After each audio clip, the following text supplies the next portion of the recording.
qarashkii dagaalka ku baxay ayaa isu bedelay qaansheeg la doonaya in la bixiyo waxa lagu qasbayaa Ukraine inay bixiso qarashkaasi balse la doonayo si farsamaysan oo iyada ay fahmi karto inay u bixiso ma heshiis macdan ah baa mise waa heshiis uu hoggaansanaan dulinimo ay ku jirto macdan naadir ah iyo seefta uu dul saaran madax banaanida dalka Ukraine Zelensky ayaa si cara leh ugu baxay aqalka cad markiiba gargaarka Mareykanka Ukraine waxa lagu hakiyay hal saxiix oo kaliya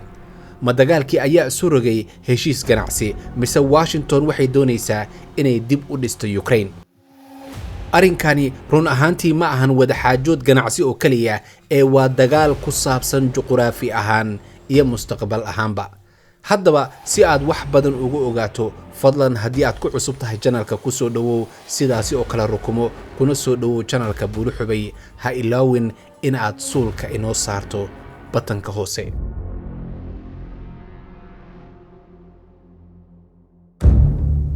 xiriirka Mareykanka iyo Ukraine oo markii hore lagu dhisay taageero iyo garab istaag si looga hortago duulaanka Ruushka tan ilaa 2022 laakiin maanta wuxuu u muuqdaa xiriirkaasi inuu galay wajigiisii labaad mid ay xakameynayaan xisaab iyo heshiisyo qiyaano iyo wanjalid ku dhisan halka xiriirkaasi oo ka ahaan lahaa isxulufaysi iyo dareen gargaar ku dhisan xudunta xiisadan kacsan waxay ka taagan tahay heshiis lagu tilmaamay mid dhaqaale doon ah halka dadka qaarkood ay ku tilmaameen heshiiskaasi mid caburin iyo cabsigelin waa heshiis ku saabsan macdanta naadirka ee laga helo Ukraine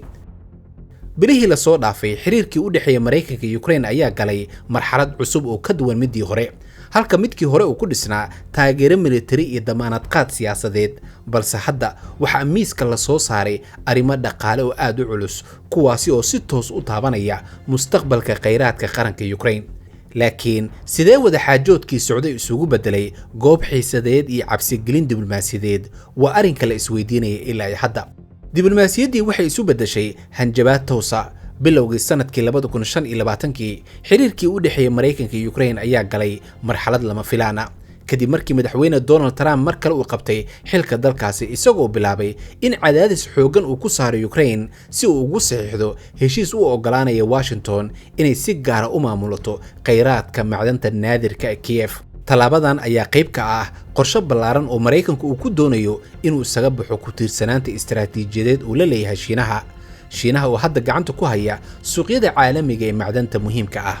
markii hore dawladda Mareykanka waxay soo bandhigtay nuqul hore oo heshiiska oo lagu sheegay inuu lahaa qodobo isku dheelitiran taas oo keentay in la bilaabo wajigii ugu horeeyay wada hadallada bishii Febraayo dhamaadkeedii si kastaba ha ahaatee wada hadalkii ma sii soconin waqti dheer khilaaf xoogan ayaa ka dhex qarxay kulan foolka fool ah oo lagu qabtay aqalka cad midkaasi oo u dhaxeeyay Donald Trump iyo madaxweynaha Ukraine Zelensky ila xoogaala ayaa sheegaya in murankaani uu gaaray heer shakhsi ah isla markaana ay dhacday in Zelensky uu isaga baxo qolkii kulankaasi uu ka socday isagoo careysan oday Trumpna aanan ku dhihin macsalaama muuqaalkan ayaa lagu arkay astaamo cad oo muujinaya in xiriirkii labada dhinac uu kala galay shaki iyo mugdi isla maalinkii xigtay markii uu dhacay khilaafkan siyaasadeed ee ka dhex qarxay madaxweynaha Mareykanka iyo Ukraine dawladda Mareykanka ayaa ku dhawaaqday in si degdeg ah loo joojiyay dhammaan taageerada militariga la siiyo Kiev taageeradan ayaa ahayd laf dhabarkii ciidamada Ukraine ee xilligan adag dagaalka kula jira Ruushka gaar ahaan kuwa jiida dagaalka jooga halka loo yaqaan Donetsk iyo Zaporizhzhia taageeradaasi oo si weyn loogu tiirsanaa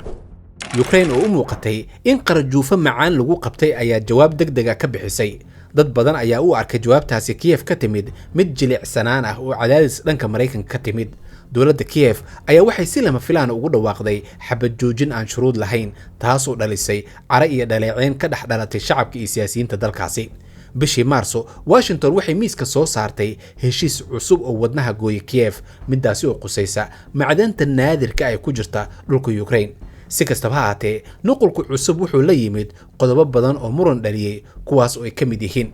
midda koowaad Mareykanka oo sheegtay inuu soo ceshan karo dhammaan lacagihii uu ku taageeray Ukraine